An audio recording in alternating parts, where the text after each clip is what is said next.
వస్తే cockroach Janata party founder పై దాడి జరిగిన సంగతి మనందరికీ తెలిసిన విషయమే.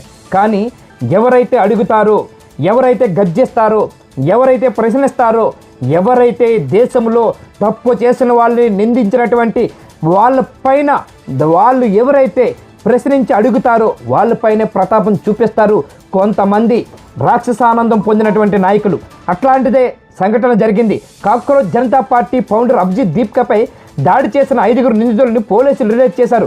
20,000 వ్యక్తిగత పూచికత్తుపై జైపూర్లోని విద్యాపురి పోలీస్ స్టేషన్ నుంచి బెయిల్పై వారు బయటకు వచ్చారు. కానీ బెయిల్పై అంటే మనుషుల్ని తన్నేసి మనుషులపై దాడి చేసి అట్లాంటి దాడి చేసిన వ్యక్తుల్ని పోలీస్ స్టేషన్ నుంచి బయటకు వచ్చిన తర్వాత ఘనస్వాగతం పలకటం ఎంతవరకు నిజం, ఎంతవరకు సబువు అని జై శ్రీరామ్ జై భారత్ అంటూ వీళ్ళు ముందుకు వచ్చారు.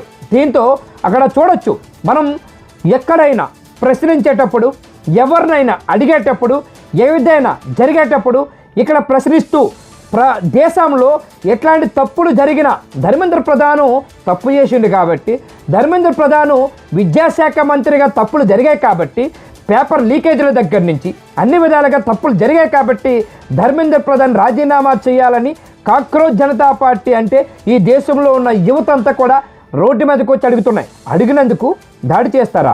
అడిగినందుకు ప్రశ్నిస్తే కొడతారా? ఇదేనా రాచరికం అంటే? ఇదేనా రాజ్యాంగం అంటే? ఇదేనా ప్రజాస్వామ్యం అంటే?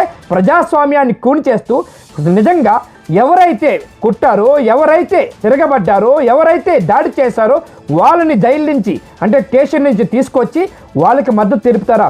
జై భారత్ జై భారత్ జై శ్రీరామ్ అంటూ వాళ్ళకి మద్దతు ఇస్తారా? ఆర్ఎస్ఎస్ అంటే ఇదేనా?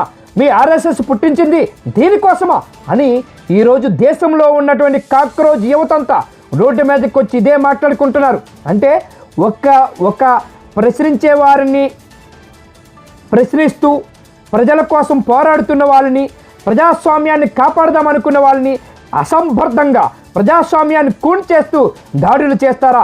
అంటే అడుగు హక్కులు లేదా? రాజ్యాంగం చచ్చిపోయిందా? ఈ దేశంలో రాజ్యాంగాన్ని చంపేస్తారా అంటూ ఈరోజు కాక్రోచ్ జనతా పార్టీ ఫౌండర్ పైన చేసిన దాడి నిజమైన ప్రజాస్వామ్యాన్ని చంపినట్టని ఈరోజు నెటిజన్లు వాపోతున్నారు. యువత కూడా రోడ్డు మీదకి వస్తున్నారు. ఇట్లాంటి వారిపై దాడి చేసిన వారిని శిక్షించబోయి వాళ్ళకే అందలం ఎక్కిస్తున్న ఈ ప్రభుత్వాలు, ఈ ఆర్ఎస్ఎస్ విభాగం, ఏదైతే ఇప్పుడు ఉన్న జై భారత్ అంటూ, జై శ్రీరామ్ అంటూ, భారత మాతాకి జై అంటూ ఇట్లాంటి నినాదాలు చేస్తూ దాడి చేసిన వాళ్ళని వదిలేయటం ఎంతవరకు సబు అని చెప్పేసి యువత అంతా మాట్లాడుకుంటున్నారు. ఇది కరెక్ట్ కాదు అని గర్జిస్తూ ఉన్నారు దేశంలో. Thank you.